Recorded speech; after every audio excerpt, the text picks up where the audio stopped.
The Behind the Ears podcast crew would like to thank the following sponsors for their generous support. If you have a little one and you're going to Walt Disney World, you're going to need a stroller. I'll tell you what, KingdomStrollers.com is the place where you want to look into. I'll tell you, I've destroyed my fair share of strollers while at Walt Disney World, and those things are not cheap. But getting something from KingdomStrollers.com, they'll be able to help you pick out the perfect stroller for you. And the nice part is that because they're a Disney preferred provider, they'll be able to drop it off and pick it up right from your Disney resort at no extra charge.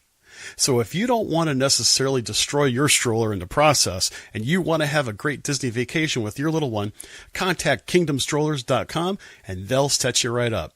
That's KingdomStrollers.com. Do you want to save around 40% off Disney's prices for deluxe on-property accommodations? Contact DVC-rental.com. They help out Disney Vacation Club owners rent out points that they're not going to use. These points mean savings for you on your next trip at Walt Disney World, Disneyland, Vero Beach, Florida, and Hilton Head Island in South Carolina. The DVC member books everything in your name, just like any other reservation. And if you ever decide that you want to become a DVC member, you can check out our sister company, BuyAndSellDVC.com. As a licensed realtor, they sell DVC contracts for members at a savings of 30 to 40% off Disney's prices. And if you're looking to sell your contract, BuyAndSellDVC.com has one of the industry's lowest commissions at only 6.5%. Again, that's DVC-rental.com for your rental needs and BuyAndSellDVC.com to buy or sell into the Disney Vacation Club at a large discount. And make sure you tell them that the Behind the Ears podcast crew sent you. A new coffee for Expedition Roasters, Curiouser and Curiouser.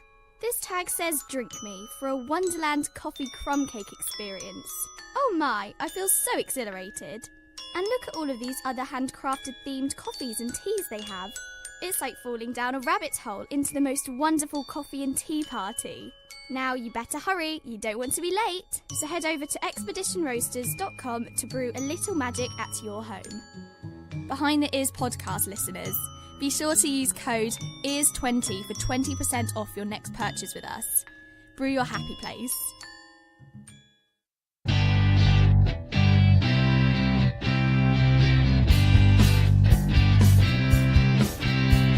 From our studios on the Ears podcast, because everybody does Disney differently.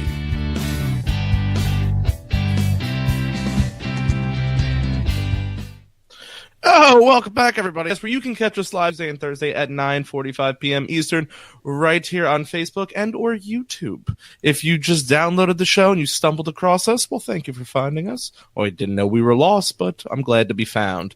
I am Uncle Danny. That is Mr. Chris. How you doing? I am. One of these switch sides. You're gonna switch sides. Okay, you're gonna figure it out one of these days. We've only been doing the show for almost 3 years. One of the, seriously. But I'm doing great, as we like to say around here. It is Friday Eve, and that is an absolute truth. I'm really glad to be here. This is just how I love ending my week, is just sitting back, hanging out, talking a little bit about, well, a little bit of everything. And I think tonight, people want to hear a little bit about our trips, because here's the thing. I know you were telling people that you were going out there. I didn't really say much, but we both had pretty much the same trip. Yours was a little longer than mine, but we both did some of the same things. We both did the parks at generally the same at the same time, and but we also did a few different things as well. I think it's going to be kind of interesting to kind of compare vacations, directly one-to-one, if you ask me. Yeah, like you said, some overlapping things. Not much. Out of the few trips we've done where we've overlapped, I feel like this one was the least overlapping when meeting up with each other. Yeah. Which is perfectly fine. It's just the way life is. We all have things we have to take care of in the park. I will also say this is probably the first trip in years that I did, outside of pictures for Instagram, I did little to nothing in regards to the show. And it was actually one of the least times I was recognized. It was probably it was under 20 times I mean, there was times when I was there where you could tell people like, why do I know you? Or they would come up and say, hey, let me take a picture. This was not as often, it was a different trip. And I enjoy that. I am not one for people running up to me and saying hi. I encourage it, but I get a little shy when that happens. I'm like, oh boy, I don't know what to do. The funny part is I did have people come up to me and say, hey, I love your show. I'm like, you know what? Thank you so much. It really means a lot. And, there were people that, I really enjoyed talking to them in line. And it was just one of those things. And of course I handed out just a ton of buttons and other things like that. And it was just really kind of cool. And, I didn't take a lot of pictures along those lines, possibly because it seemed like every time I would meet somebody, it would be like in a dark queue line, so it's like, can't really take a picture because you're in the queue line for Seven Dwarfs Mine Train. And that's like the darkest queue in the world. You know what I'm saying? Yeah, it's just kind of funny how dark that queue is. It's like, I'd love to get a selfie with you, but I can't see you. And the thing is, I wasn't incognito, Christine. I was not. I mean, people who recognize. Actually, I had more people recognize me when I was not wearing a Behindtheearspodcast shirt. So why were you wearing the hat, sunglasses, and fake mustache then? One, it wasn't a fake mustache. I just grew it out for the day. I was just too darn lazy to shave, which I regretted when I came back. Because it's like, unlike you, I do shave on an occasion, but not like every day. So it was, For rookies. It hurt so bad. It was really pretty horrible, but it was a lot of fun. And we both got in on a Sunday. Let me rephrase that. I got in like Saturday night, 11:45 p.m. I'm rolling in to Coronado Springs. And, after one heck of a drive, and you came in early, like you caught the bright and early flight. 6 a.m. out of Jersey. How did you get up at 6 a.m., brother? Was I late? Oh, I was late for almost everything this week, but I was reasonably late. 5 to 7 minutes in my world is completely understandable. So, I mean, no, but Lindsay's an early riser, so she just made sure that I was up. And I didn't go to bed till like 1 a.m. I've learned that the less sleep I get, the quicker I wake up and the more functional I am. Really? If I get 8 hours, I'll sleep for 30 at that point. I'm like a bear. Oh, that's literally and figuratively. That's horrible. So since we have 2 trip reports to do, and we only have an hour to do it, we're going to try and hit as much as we can. Let's just try not to linger on certain things. But I would like to first ask you, because, I mean, people care about you driving, but you do that on the little side with your coffee breaks anyway. Talk to me about Coronado Springs. Dude, let me tell you something about Coronado Springs. We knew that we were going to be getting into town kind of late. We just kind of expected it to be like 8 or 9 o'clock at night, not like nearly midnight. And we got there, and they're building their new hotel there. It's not a DVC resort. It's a conference resort, so to speak. And so there's a little bit of construction going on at Coronado. Well, we were all the way in the back by, I think they call them casitas, number 4. So we were all the way in the back, and that was fine. We checked in. That was not really a process or anything else like that. And we open up the room, and it's gorgeous. And what I mean by gorgeous is that it was recently refurbished. It had the hardwood floor. It had these really nice, comfortable beds that were like on a pedestal, and that was open underneath. And there were some really nice lighting above the beds. And what I thought was cool is that the headboard type of setup that it had like little itty bitty reading lights that if you pull them away from the headboard, they turn on, push them back, they turn off. There were USB outlets everywhere. That's cool. I mean, that was absolutely fabulous. I know it sounds like a silly little tidbit. That was beautiful. The area where it has like your dressers and stuff like that had a nice little built-in desk, had the refrigerator, They also have Keurigs for coffee. And so I thought that was kind of cool too. Upgraded TV.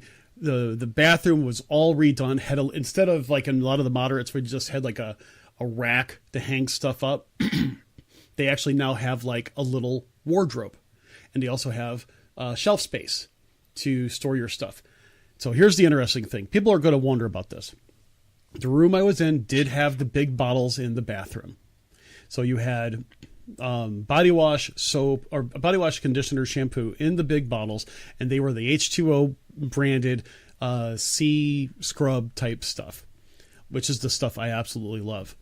The shower had dual sprayer shower. So it had one that was fixed, and they had a wand type of thing. That was nice. The vanity, 2 separate sinks. It was so nicely done. Really. I'll tell you more about it like this, but I wish I would have stayed there the entire time with that room. And the bed was so comfortable. Oh man, I slept like an absolute rocket, not because I was tired. What about your room?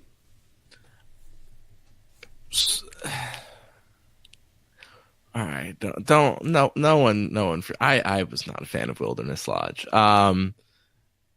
I liked everything around Wilderness Lodge. Okay. I thought the outside layout was great. It's a very well themed hotel. So let me start with this: is the fact of I'm not a huge outdoorsman. I don't really like log cabins. So you're gonna say, well, that's unfair because this is basically a giant log cabin in the wilderness. That's the idea of it. The outside is gorgeous, especially Copper Creek, Boulder Ridge. They did a fantastic job. We'll touch on the food later because I've got some good stuff coming from that. Jess is right, what she just said before. You just had her post up there. The rooms at Pop, the refurbished rooms at Pop, are nicer than Wilderness Lodge. Wilderness Lodge, I will start with this saying, needs a serious overhaul in their rooms. I can see that. And at the same time, I will ask this only because Melissa mentioned that there were other amenities that they provided, like mouthwash and lotions and a whole bunch of other really cool things at Coronado. What was the setup for yours? Because I know other people were going to ask. I rented DVC points from our sponsor, dvc-rental.com. Was a very smooth process. Very smooth. He checked in with me during the trip, which, Scott, I apologize, I never got back to you, but everything went smoothly. It was a seamless check-in. We checked in very early. I did ask for a request leading up to the trip through Disney. It wasn't able to be accommodated during the first 2 days, but it was accommodated later in the trip. I think that's what saved the hotel a little bit, in my opinion. So I had the studio, the deluxe studio, and it's just your standard hotel room. It's what you will see. You walk in, there's the bed, there's a couch, and then they have the pull-down bed under the TV. Pop's got it's got to be like 48, 50-inch TVs, beautiful TVs. This is your standard 32-inch, and you might say, "Hey, listen, you're on vacation. You don't need a nice TV." I'm just comparing it to what a value got in a refurb compared to, what Wilderness Lodge has. It sounds like it was a refurb though, because for the longest time they didn't have that one bed that goes down underneath the TV. So yeah, this one had the table where the table would fold onto the bed. So that's even more concerning that. If that was a refurb, then DVC members that's their home base got robbed. Now, here's the one thing, and I kind of want to make this comment to Regina, who made this comment. She's saying, "Oh no, Wilderness Lodge was on my bucket list." Keep in mind, Danny is just providing his observations and opinion. It doesn't mean it was bad. It was just that because Chris loves Wilderness Lodge. I love Wilderness Lodge. Yeah, it's just if you're more in my realm, whoever you want to listen to, we're both going to give you honest opinions. But at the end of the day, like Chris is saying, it's just an opinion. Yeah, and he's got different ways of looking at things than I do, because I enjoyed, Boulder Ridge. I enjoy those. I enjoy Wilderness Lodge. I enjoy Boulder Ridge. I have not stayed at the Copper Creek Villas yet. So don't make it sound like it's horrible. Danny did not have a horrible experience. It just wasn't his my cup of tea. Yeah. So just kind of, he'll tell you and I'll tell you if something really sucked. So don't worry. No, but the rooms were clean. They were just very, very dated. The showers had that old school tiling in it, and they tried to match the decor and the theming. I don't want to use the word, like, it was worn, and not in a dirty way. It was very clean. I want to emphasize the fact that it was a very clean room. It was a tired look inside that room. The bed was a standard hotel bed. It was nothing to be like, oh my goodness, it was great. So we got a first floor room the first 2 nights. I did request a balcony. So 2 days later, we got a balcony, and the balcony was stunning. You can only fit 2 or 3 people on their max. But it was a beautiful balcony that overlooked the water and overlooked the pool. Fantastic. The lobby, very clean. I love the natural spring in there. I love the idea that there's, two pools, which I want to touch on that later. I'm trying to go through this quickly. So we visited every deluxe resort. Just hopping around, getting a chance to look at everything.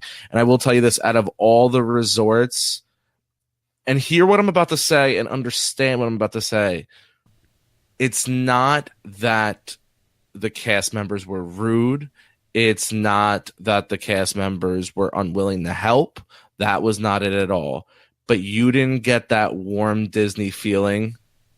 Let me rephrase that. I personally did not get that warm Disney feeling at Wilderness Lodge like Lindsay and myself experienced at Yacht, at Poly, and most of all at Grand. I've never been that engaged with a cast member before in my life than at Grand Floridian. They go above and beyond. That some people might view it as like a used car salesman where they follow you around a little bit, but they were very helpful. And Polly, they just wanted to know how your day was. Wilderness Lodge, they were great. They were so accommodating. If we needed anything, if we wanted to change anything, they were wonderful. I just didn't get that Disney-esque that I got at other resorts. That's kind of interesting you say that, because I know that for us, when we drove into Coronado, it was quarter to midnight. And, who's the first cast member I run into? It's obviously the person that's at the security desk.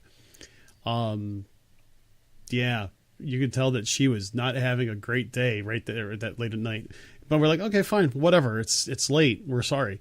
Although the cast member that checked us in was fabulous. And from that point on, we actually ran into a lot of really nice cast members at Saratoga when we checked into Saratoga later the following day. Even to the point where, granted, this is my wife's demeanor. She talks to everybody, and especially when she's shopping. And so she, really felt like she was, at home. And even when I drove the truck over to Saratoga, the security guard was, scanned my magic band. He's like, "Hey, how you doing?" I'm like, "Good." He goes, "Welcome home, welcome back." And then he goes, "You're checking in?" I said, "Yep." He goes, "You know where you're going?" I said, "Yep." He goes, "Have a great day." And I'm like, "Cool." It was, I did know where I was going. I've been there many, many times. So yeah, I mean, it's interesting because I share your feelings about like the Grand and the Poly and stuff. It just seems like there are some places that have. It could be just a day, but there are some places that just to have a better cast interaction experience. I did like the fact that, Wilderness Lodge did kind of have its... You didn't feel... It wasn't Disney in your face. And once you got onto property of Wilderness Lodge, you kind of did feel tucked away. They did a very good job of the idea of Wilderness Lodge. You were very tucked in the woods with the big trees and the spring. I love the geyser that goes off every hour. That's fun. That was really good. I think the biggest thing why, if gun to my head, and that was the only deluxe why I would stay there again, was the boat. Everybody knows I'm not a fan of Disney buses. I had a horrific time. I was in the monorail, and when I tell you it broke down, yes, it was for more than 15 minutes. But the boat, it was wonderful. The boat did such a fantastic job. Even in bad weather, they did a great job navigating the water and the white caps and everything. The boat was splendid. It was so easy to get to Magic Kingdom. You never really waited, except at Magic Kingdom, but that's neither here nor there. You're going to wait for anything. But wonderful. I had a great experience using their transportation with the boat. Okay. I would stay there just for that again. That boat transportation makes it, in my opinion, even sometimes a little bit easier to get from Wilderness Lodge to Magic Kingdom than it does from, say, the Poly to the Magic Kingdom, just because of waiting in line for the monorail and this, that, and the other. Yeah. I don't know. Like, I know Linz wants to stay at the Grand Floridian on the next trip. I won't even take the monorail from the Grand Floridian. I will take the boat from the Grand, just because I love the boat. Yeah. Overall, it was a very nice hotel. It had its downfalls, but it also had its upside. I think honestly, I think at the end of the day, if you just spiced up those rooms, it'd be a whole different ballgame.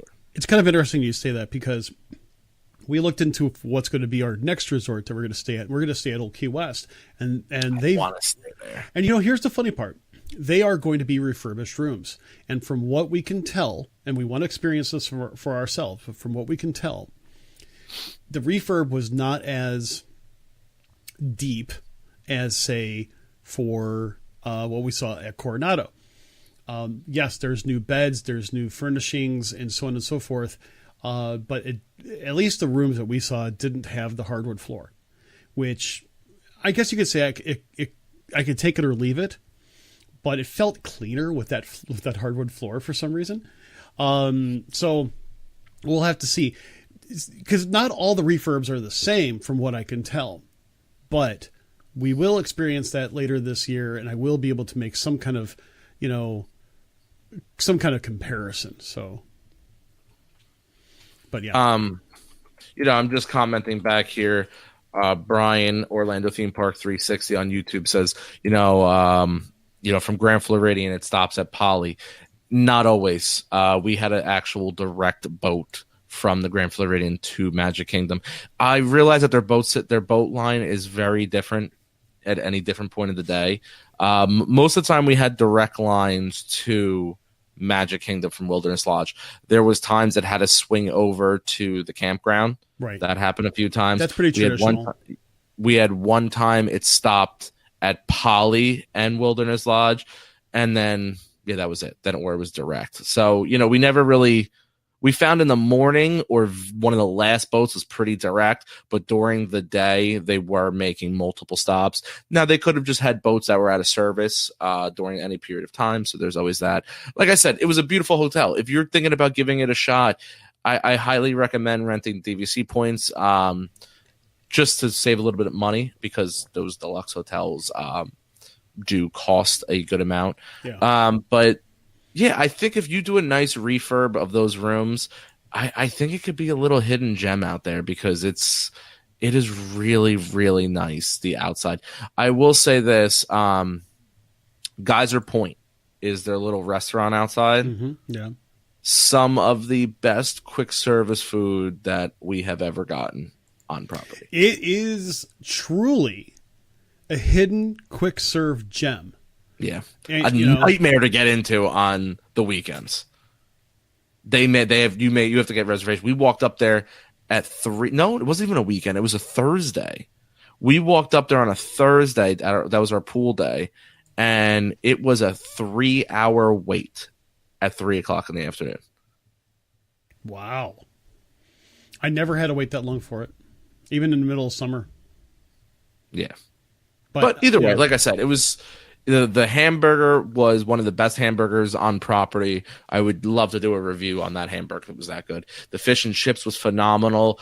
The first night me and Lindsay went there, that Sunday, we ate there, and we had a great waiter. I think his name was Ryan, if I'm not mistaken. He was giving us Disney trivia, which some hard Disney trivia. Lindsay beat my butt in that. But the food was phenomenal. And it's it's all under shade, under covering with the fans going. They have the TVs for sports. But if you just pan to your left or your right, depending on which way you're sitting, you have the water right there. And they had some outside tables that you can lounge at during the day. Absolutely gorgeous backdrop. Because they also have a quick serve right there too, right? Yes, connected to it, there is a quick serve. And the funny part is that I remember going there, getting ordering breakfast, and then I would walk over, and they had rocking chairs overlooking the lake, and I just kind of sat there with my morning coffee, waiting for my breakfast to become ready, and I'm just like, oh my gosh, it's just, I could feel any leftover stress just melt away from my body because it was just so gorgeous. I think I ate oatmeal every day from that resort in the morning. The steel oatmeal. You? I found a hidden gem in myself. I love oatmeal. I ate the crap out of some oatmeal. It was so good. They gave you the brown sugar.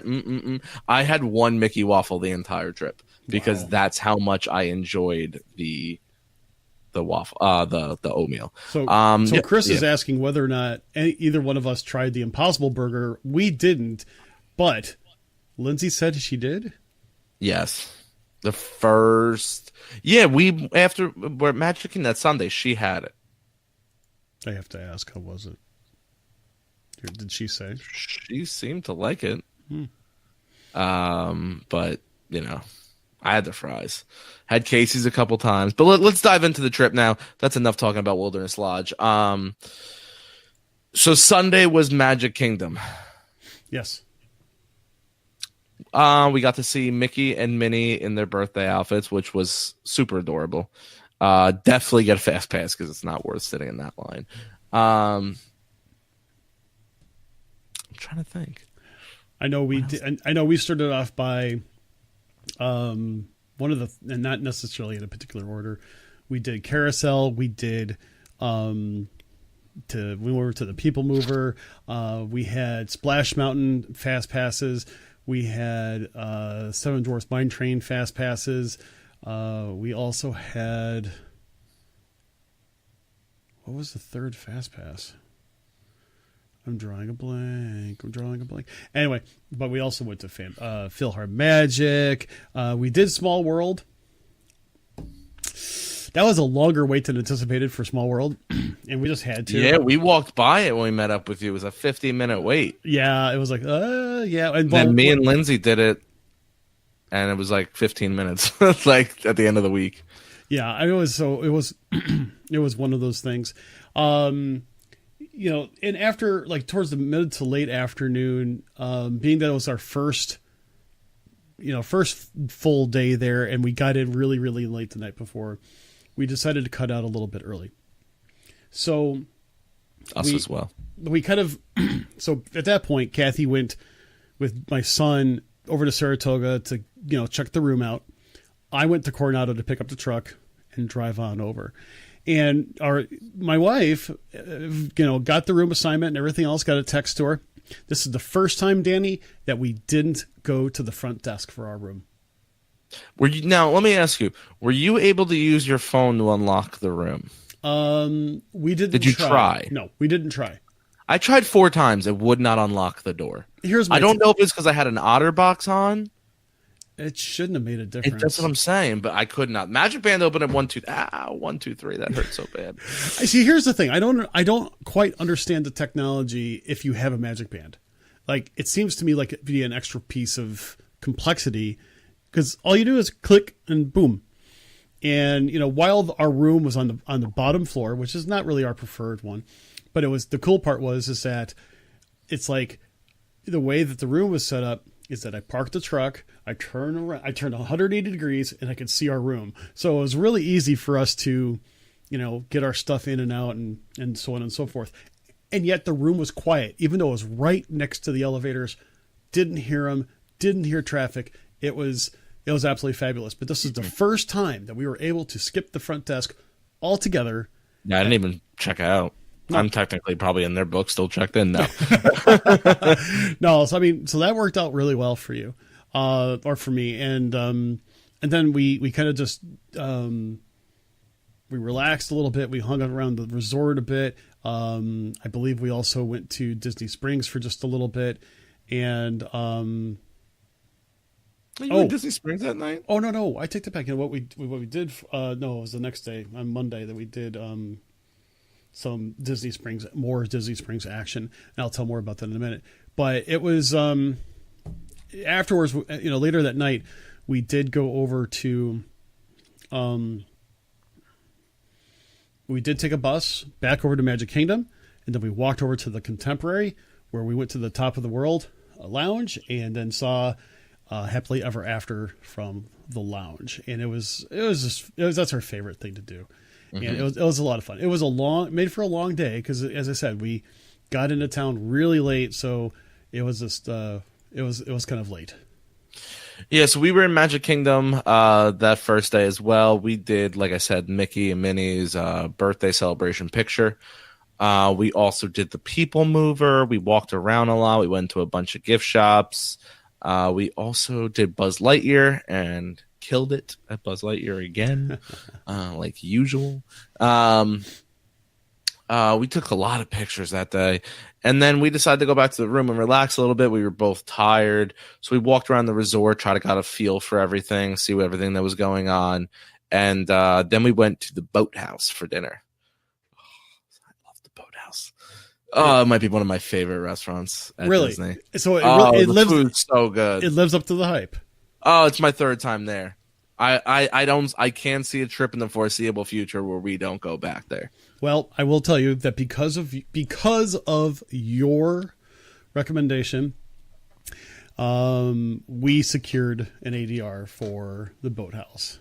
Nice, you're gonna love it. It's gonna be for lunch, but okay, it was still. I'm sure it's the same menu. It's pretty much the same menu, but Kathy and I were talking about it, and I said, why don't we try this? Danny said he really, really enjoyed it. And I'm like, we've not tried it before. And she looked through the menus, because Kathy is you have to. Kathy's a little bit less adventurous than I am. She goes, there's several things on here that I would be more than willing to try. I said, okay, great. So went ahead and she booked it. She goes, it's at 2:00 on the day that we leave. And our flight leaves at like 9:30 at night. Oh, okay. You got plenty. I was gonna say, ooh, watch what you eat from there. Then exactly. So we kind of watched it, and we're like, okay, not a problem. And so it was really kind of nice. So we got that. So we'll go ahead. Have great oysters. You see, if you're in the oysters. Here's the thing: I love oysters. I would be. They're expensive though. Listen, $22 for 6. Yeah. Disney ain't playing. I still have a gift card that I haven't used from Christmas, so there you go. Oh, perfect. The thing is, I love oysters. I would be concerned about oysters and just any sort of reaction to them, and then getting on a big metal tube. It's like the oysters also came with this house vinaigrette almost that they made. Mm-hmm. I started eating the vinaigrette after the oysters, because it was that good. We had taking shots of vinaigrette. I literally started drinking. I'm like, what do I care at this point? It came out looking so small, and it was a stuffed crab cake. Oh my God. It was so thick. It was like a hockey puck, but a little bit bigger. It was unbelievable. She had a big seafood pot. It was great. Now, granted, you're going to drop a pretty penny there. Not as much as California Grill or anything along that nature, but I think for the two of us, I want to say after tip, our bill was like around like $120 or something like that. Oh, that's not bad. No, but when I have to say, for some people, they look at a bill for two people and go $120. That's a lot of money. Granted, I agree, but this is not your typical dining establishment. This is obviously fresh. It's a fine dining almost. It's that borderline of being fine dining. It's fine dining. It's unique dining. You're not going to find that kind of selection many other places. Yeah. And best off, it's good according to what you're saying. And the ambiance outside is wonderful. They even have like the little pull down screens if the sun is too bright or if the wind is too bad. We always recommend, whenever I tell people about Boathouse, sit outside. Make sure you sit outside, enjoy yourself. Did you happen to take a look what Trish is asking? She's asking, isn't it a Landry's restaurant? I don't know. I didn't think so, but I could be mistaken. I 110% could be mistaken. But yeah, let's move on to the next day. I believe we all did Magic Kingdom again. We didn't. On Monday, what did we do? What did we do? I know Monday I started off my day. We actually went to Disney Springs for most of the day. And then we went to Epcot. Yes. And the cool part about what we did is that we spent a good chunk of the day just hanging out around. We slept in. We slept in late because we really needed it. Yeah. But what we decided to do is we went back to the Void. Now, I've talked about the Void before on other shows. And I did, the Secrets of the Empire with the Star Wars themed campaign before. And this time I did Ralph Breaks VR. And I got to tell you something, Danny. I loved it. I really think that it's just a fabulous experience. This one was a little less intense, more family oriented, and the cool part is that you kind of have to play these mini games as a part of your campaign, so you're actually playing to gain points in order to beat other players. And I got to tell you something. It was the first time our friends Larry and Sherry joined us for this, and it was the first time they've ever done anything like it. It was the first time that Kathy's done anything like it. So, you put on your VR headset, you have a tactile vest on so you feel things, and you're given a card that they scan that basically creates your character. And the funny part is that I turn over and instead of seeing Larry, I see this cartoon character that almost reminds me of Ferb from Phineas and Ferb. And I looked very similar to him on the other side. It's just really a trip in sight. But we had it, we just had it, we just had a really super good time there. And it was definitely a nice non-park event. So that's one of the things that we did. So. So like I said, we also, we were up at the crack of dawn. We grabbed a quick breakfast. That's when I found out my love for the oatmeal. Excuse me. I'm dying. And then we decided to head right on over to Epcot. I will say I was very happy with the Tapestry. I was not happy about the Butterfly Museum. Okay. I thought it lacked this year terribly. Okay, so we went to the butterfly exhibit. The second time we went to Epcot, it was kind of around sunset. I kind of expected that butterflies were going to be kind of more dormant and everything else like that. Did you notice a lack of butterflies in the butterfly? Oh, there was like 6. Okay, wasn't just me because the last time no. Last time I was talking this up to Lindsay, like, you're gonna have a butterfly land on you. I got amazing pictures last year. I had butterfly land on my shoulder. No, I literally saw 6. I don't know if they were escaping, if what was going on, but they were not readily available.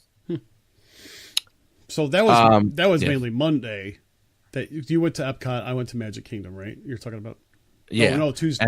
Tuesday. Hold on, I'm not done with Monday. Sorry. We had fantastic scallops from the Northeastern little kiosk outside of Canada. Yes, they were excellent. A little tangy sauce on them over a bed of string beans, which were terrible. I liked them. Oh, they were so rubbery, but the potatoes were delicious. Mine were crisp, I will tell you that. And the vinegar, mine were soggy. And the vinaigrette that they used for it, you're right. It had a nice little tang bite to it. Oh, yeah, it hit your taste buds. That's the first thing you tasted. I've never had scallops so perfectly cooked. I will agree that they were not rubbery. They were tender. Butter. Bit right through them. Yeah, and it was absolutely fabulous. One of the things we also did while we were there, we did single rider line for Test Track.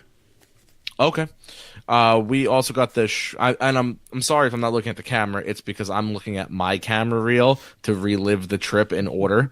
We did the shrimp and corn over grits over at the Florida kiosk over there. Their grits were so good, absolutely amazing. We had more shrimp on a skewer over white rice with a like a yellow cream sauce on it. That was really good. And Lindsay, that they also got to try her first lapu lapu from the Polynesian. Very cool. Yes. Now I'm good. That was. I heard that was really good. And now I'm going to tell you, I can't remember if this was Monday or Tuesday, but I had my first real scotch on Monday.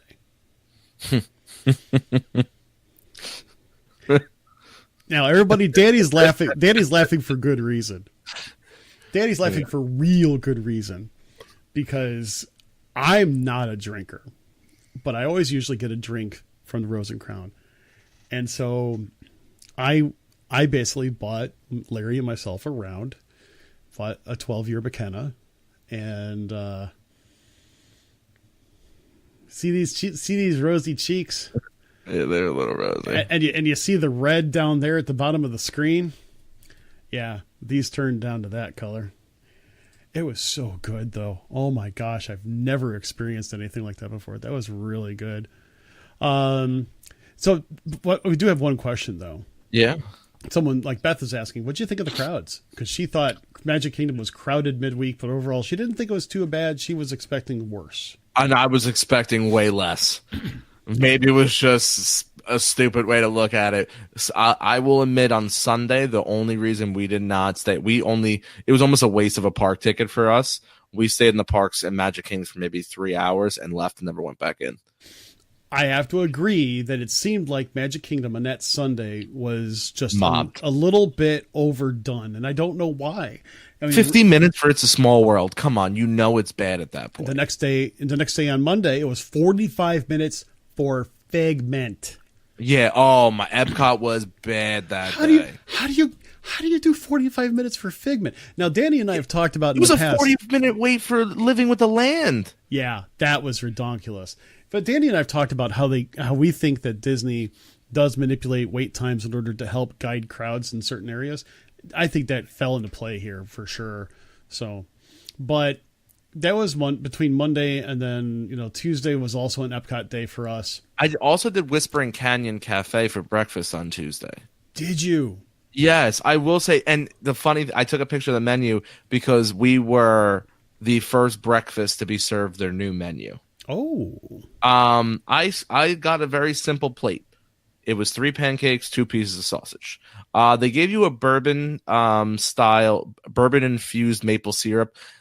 I was not a fan of it, but I also don't like bourbon. So to his own, but their regular maple syrup was fantastic. When I showed everybody the plate, they're like, "Really? That's all you got?" These were very dense pancakes. They were light and fluffy, but they were big. Very dense. They filled me up. It was a great meal. I wanted ketchup, but I refused to ask for ketchup because I did not want all the ketchup on my table. And then I also did not want to get up and go deliver all the ketchup to the next person. And then we were back in Epcot that day. Right. We did all the rides. We did Spaceship Earth, which I'm sad that it's going to be closed for as long as it is. So our next trip, Chris and myself, that we're going to be doing is not on, will not be open. But I was glad I was able to ride it with the old format, and I'm excited for the new format. Yeah, I mean, the next day we also had, fast passes for different things, and, between Soarin', Living with the Land, Test Track, we got one for, what's it called? For Spaceship Earth. Oh, on Monday we got a last minute fast pass for Illuminations. Mm-hmm. So, that was a nightmare. Well, yeah, Danny ended up having missing the entire Illuminations. Yeah, Danny ended up having a busing snafu, And that was that. Let me ask you this: was that your worst experience on the buses, or did you have worse? By far worst experience, and it was a cluster of so much that went wrong. And it was the guy, and I felt bad. Like, I didn't want to yell at the guy because that's just, I'm on vacation, whatever. It was his first day.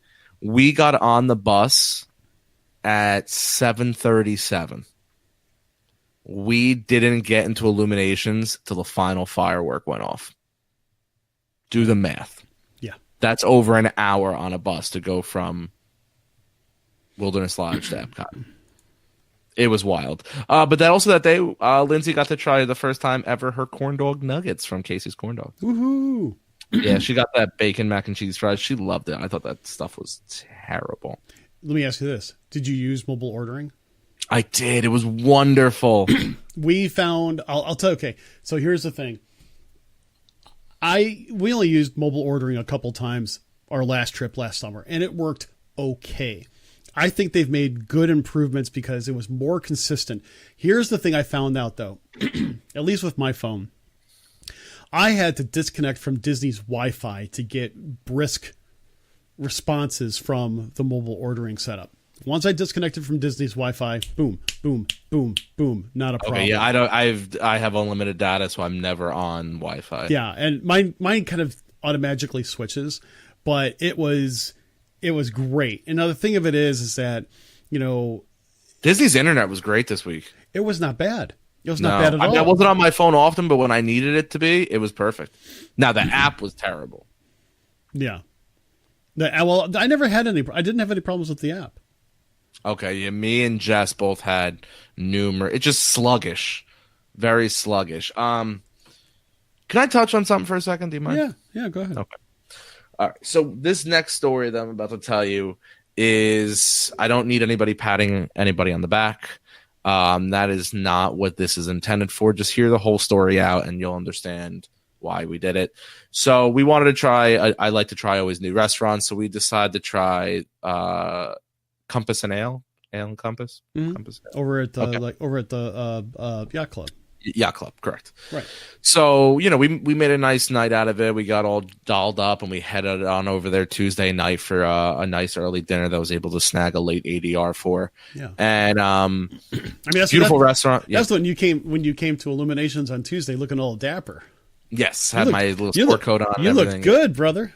Beautiful ambiance. Food was amazing. I had the catch of the day was a mahi over a carrot cream sauce on the bottom.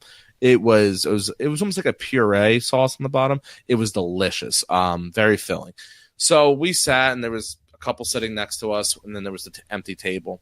And we're ordering, and me and her are just going back and forth, and all of a sudden an elderly couple sits down next to us, and Lindsay goes, "Oh, look at his shirt. He had a very nice Disney polo on, and it had a Mickey giving a salute, and it said U.S. Army, and it said the gentleman's name. I won't say his name." So they were from Ohio. They have a son who lives in Indiana. So we got talking. I found out he was a POW during the Vietnam War. He had his Vietnam War hat.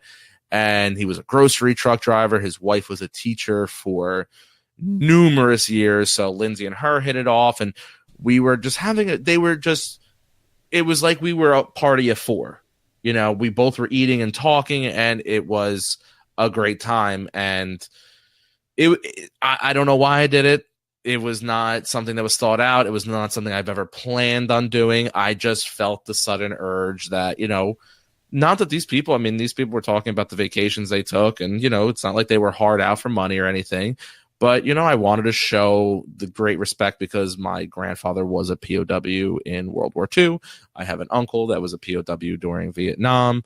So we decided to pick up their check, and, lady starts crying and everything.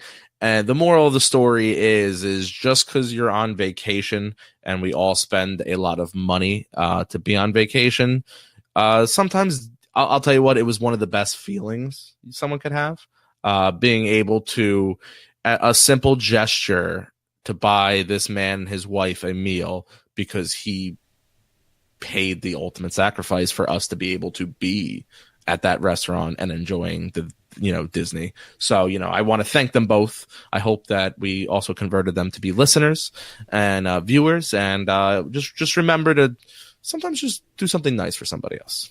That was my soapbox for the moment. I can certainly appreciate that, man. That's just, as Tanya said, that's awesome. That's really cool, man. So I did like Ale and Compass, though.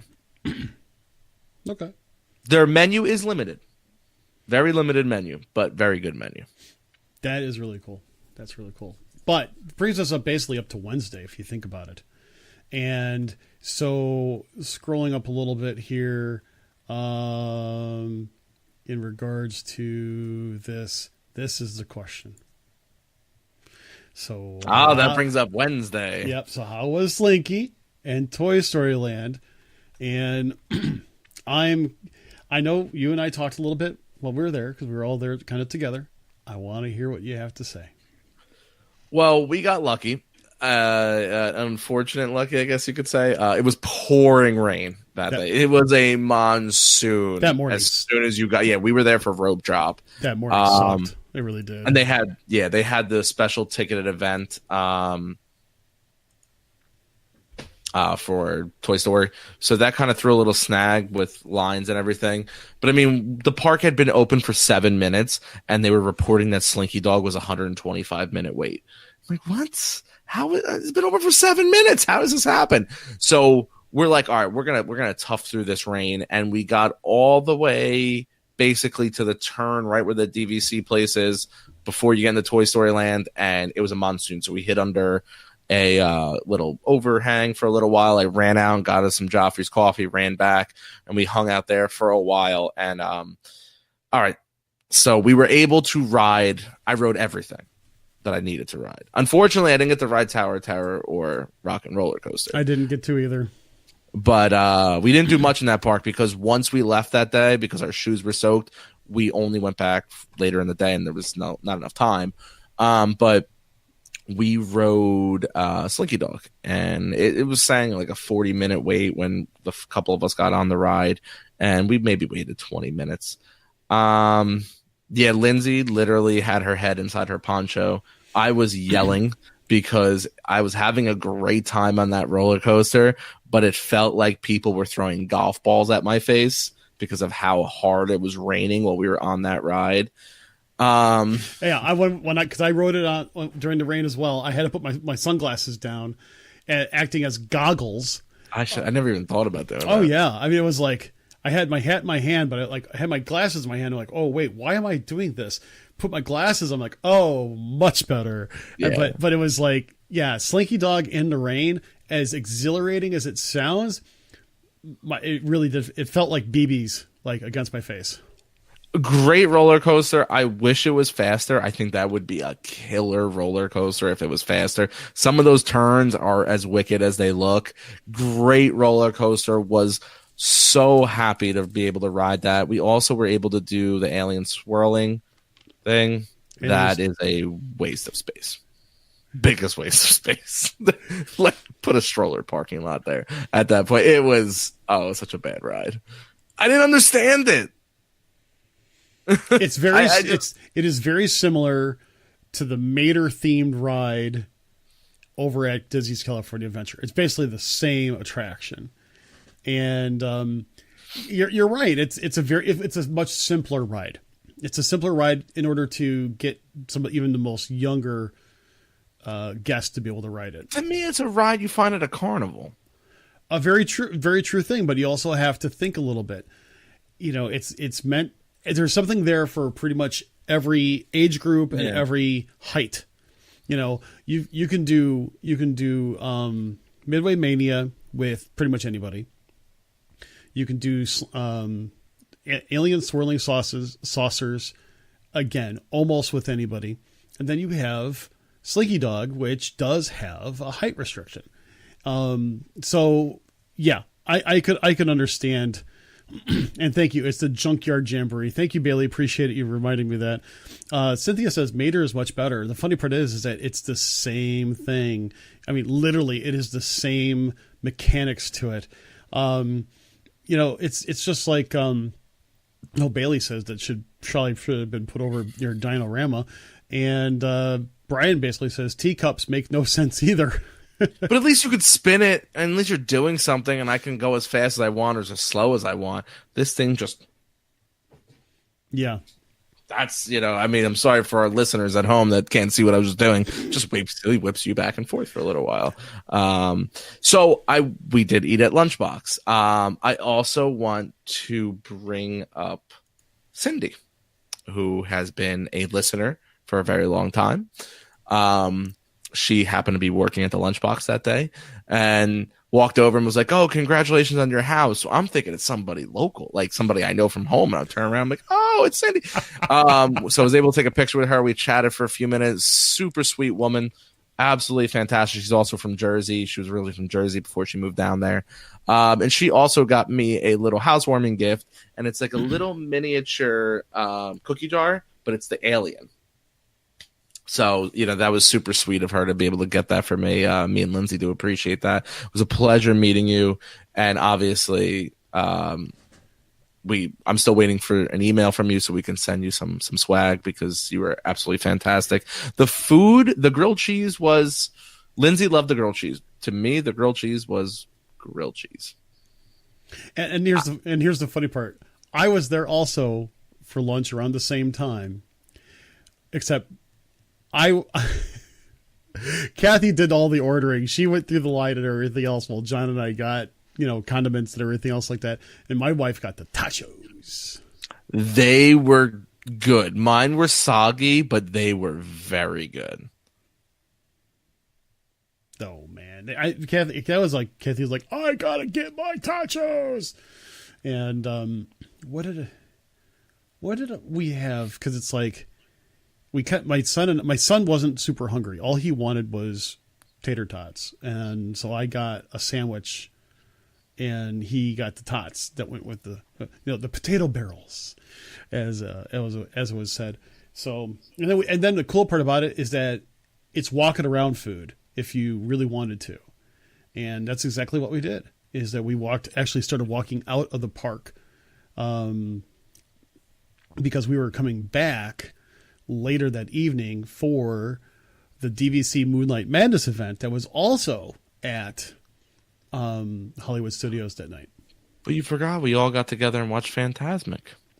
That's true. But that's after I come back. So that's why I was kind of... Wait, I thought the DVC was after that. It was. But we came back for Phantasmic. And the cool part is that so it was Jess and Nick and Danny and Lindsay and me and John and Kathy and Larry and Sherry. We basically took up like 3/4 of a row. Basically did. Type of thing, which was really kind of cool. And Chris and his wife got me and Lindsay an awesome housewarming gift. It's a giant Buzz Lightyear quilt. And it came in great because Jess was cold. She wasn't feeling good. Lindsay was cold. So they got to wrap themselves up in the blanket. Oh, and we got the meal at the Brown Derby. You did. That's right. They have the bread is amazing. And they have this sea salt crusted butter for it. So good. The food was phenomenal. What is it with sea salt on butter that just makes butter taste a whole lot better? I mean, I can eat butter just with a spoon, so don't go by me. But yeah, it was a different flavor texture almost added into it. It was so good. What did I have? Did I have lamb? I think I had lamb and mashed potatoes, and they gave you a couple desserts with a macaroon. The cake was delicious. No one really liked the orange sauce that was on top of it, but overall, I thought it was great. Phantasmic was so wonderful to see. Oh. Yes, I know. We're getting to it. Calm down. It's like the third comment you wrote up there. Actually, the thing is, I wasn't paying attention. It's just now I finally figured out what he was saying. Yeah. That's all. And Phantasmic was great. We had an absolute blast. I'm glad the weather got better in the latter part of the day. But I know before Chris touches on the DVC event, what they're alluding to is in the middle of the day when we left the park prior to dinner, we met Jess and Nicholas over at Magic Kingdom, and we did her I shouldn't say her, their gender reveal for their baby. I have the photo. She's posted a lot of photos of it. I am the only one with the video. I am waiting for approval to share said video. Basically, it happened right on Main Street. It was right before the 3:00 parade. And the sidewalks were lined with people. There was literally maybe 10 cast members on the road, us, maybe a couple wandering people. And we got a Disney, photographer, queued up, ready to go. He knew what was going on. And I bought the plush that I was given the honor of knowing before anybody else did of what the baby's gender was. And I ran inside, I grabbed the plush, we double bagged it, and we got it all on video. And Jess and Nicholas will be having a little baby girl. And when the video finally gets out there, you'll see what a magical moment it was, not only for the idea of they're about to have their first child together, but they had Main Street. And when I kid you not, from the flagpole down to Casey's, people standing up and clapping and cheering for them. It was an electric atmosphere. It was crazy. It was amazing. It was great for them. So once again, congratulations, Nicholas and Jessica. That is just so cool. That is, I can't wait to see that video. I really can't. So, one more thing, and I actually want to hear your take on this as well. Jamie was saying, how do you feel about the lunchbox not having enough seating and nothing inside at all? All right, so let's do this quickly because I want Chris to be able to talk about the DVC event, and we're going to have to save the rest for next week. Yep. I thought Toy Story Land was very underwhelming. Outside of Slinky Dog, I think it was a bit of a flop, if you ask me. In the idea of it's Pandora, you're going to have that one heavy hitter ride, a very small little nonsense ride. I consider the alien swirling saucers compared to Navi River. The thing that Pandora got that Toy Story didn't is they got a legitimate place to eat. I thought the lunchbox food was great, but there's maybe about 10, 12 tables. Nowhere to go cool off. And I thought the biggest problem with Toy Story Land is you didn't put one gift shop. Really? Wasn't that odd? You couldn't, I was expecting, okay, this is going to be Uncle Danny's spot. There's going to be a gift shop filled with Pixar stuff, filled with Toy Story stuff. But Danny's backyard, Andy's backyard wouldn't have had a gift shop. I don't care. You put a gift shop everywhere. Almost all the major rides, you fall out into a gift shop. Disney wants to make their stuff throw up all over you. All I wanted was a Toy Story gift shop. And yes, I know people are going to say the one kind of opened, the Pixar store opened up on on Sunset Boulevard. And no, it's not enough. So I thought the land was lacking tremendously, but I do understand they wanted to basically pump it out. And the main focus is going to be Star Wars. I get that. But outside of that, the ride was phenomenal. Yeah, see the gift shop, but it's not. There's a third of a store, a quarter of a store is for Toy Story. And they have nothing they had one adult shirt, which has Rex on it that says, "I'm a nervous Rex," which I thought was an adorable shirt. But outside of that, they had nothing, no sweatshirts, anything like that. But yeah, besides that, I enjoyed the ride. I love the theming. I thought they did a great job with the giant buzz. But I was, I don't know. I wouldn't say disappointed. I just wasn't like when they first announced it. I wasn't blown away by it. Yeah. So as Danny said, I'm going to go ahead and touch on the DVC event that happened that night. And then we're going to probably split it up to talk a little bit more about our trips next Tuesday to finish up. Because as you can tell, we had a great time. So let me go ahead and tell you a little bit about the DVC event. It was a Moonlight Magic event, and it was free for DVC members.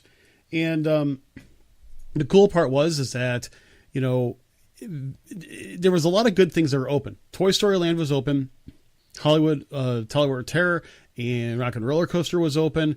If I remember, Star Tours was open, and all with minimal wait.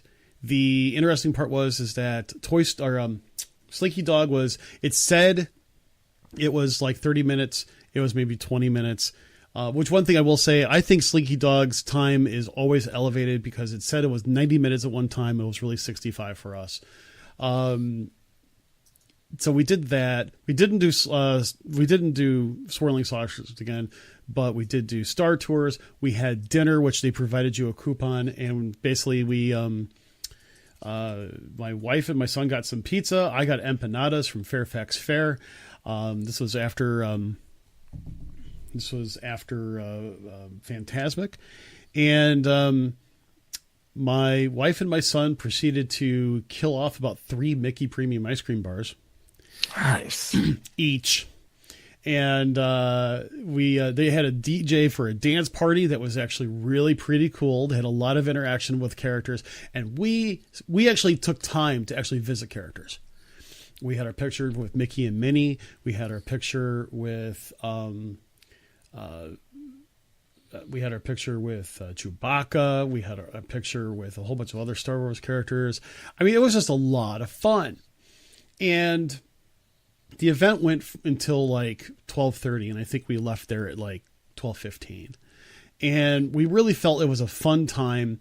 The crowd was reasonable. I mean, it's definitely not the same wait time, and it was all DVC members, and it was just a lot of good times. And the cast members there were just very energetic, serious fun. And so it's one of those cases where here's the thing. I'm going to say this in 2 different ways. As a DVC member, I was very glad to be a part of it.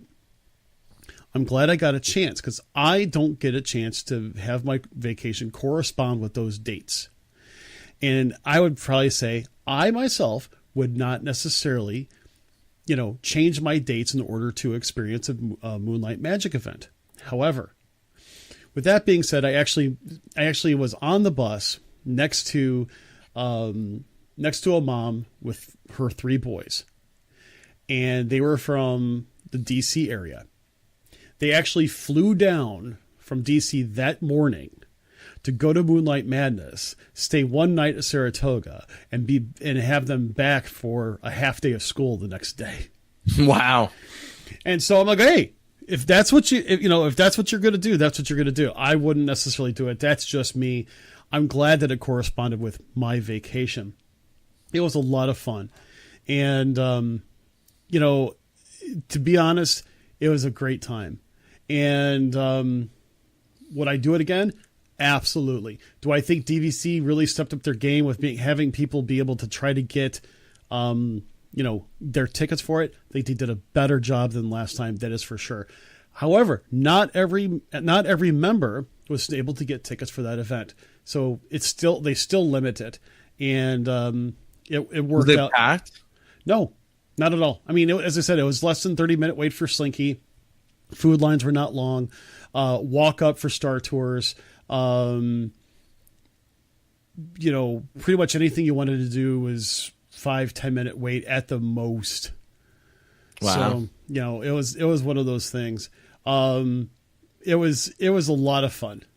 And, Kathy did have 3 Mickey bars.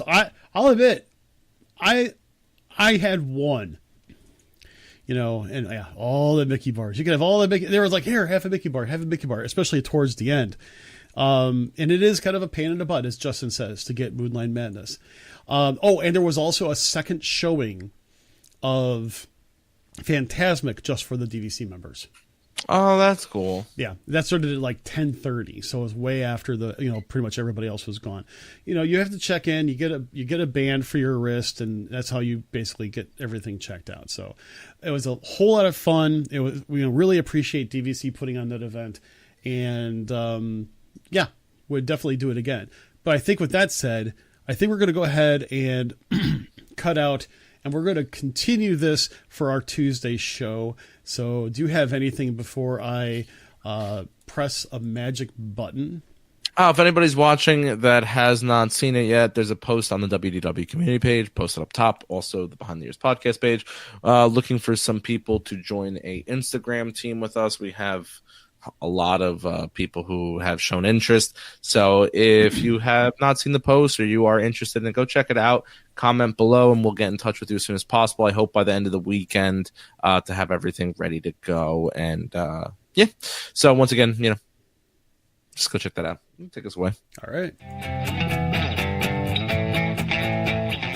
You heard the show, and we hope you want more. Well, feel free to join us over at our social media platforms. Instagram and our Facebook page can be found at Behind the Ears Podcast. Our webpage is behindtheearspodcast.net, and our email is behindtheearspodcast@gmail.com. And our Twitter handle is @BehindTheEarsPC. And come and join the conversation about all things Disney over at the WDW community page. Don't forget to rate and review the show over at iTunes or Apple Podcasts, as it really helps us get the word out about the show. Also, don't forget to subscribe to the show on iTunes or Apple Podcasts or the Podbean app. Also, you can listen to us on Stitcher Radio, iHeartRadio, TuneIn Radio, and via Alexa and Google Home.